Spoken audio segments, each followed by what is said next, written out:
श्री संत गजानन महाराज पालखी सोहळ्याच्या पार्श्वभूमीवर सोलापूर महानगरपालिकेत तयारीला वेग आला आहे। महापौरांच्या अध्यक्षतेखाली महत्त्वाची आढावा बैठक पार पडली।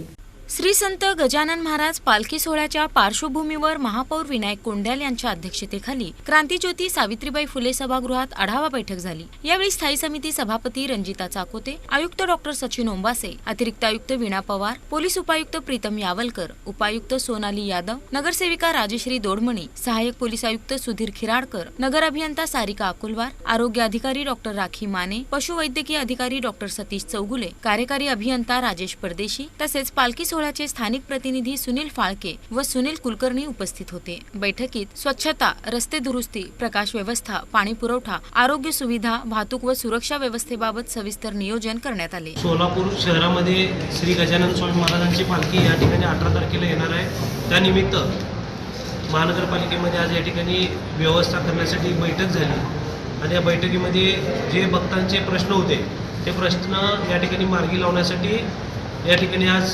संबंधित अधिकाऱ्यांना आदेश देण्यात आले। त्या ठिकाणी स्वच्छतेचे विषय असतील व गजानन स्वामी महाराजांचे जे भक्त आहेत त्या भक्तांना लाईट असेल, फिरते शौचालय असेल, त्यांना या ठिकाणी जागेवर आपण व्यवस्था करणार आहोत। 18 तारखेला रूपाभवानी मंदिर चौकामध्ये जेव्हा पालखी येणार आहे तिथून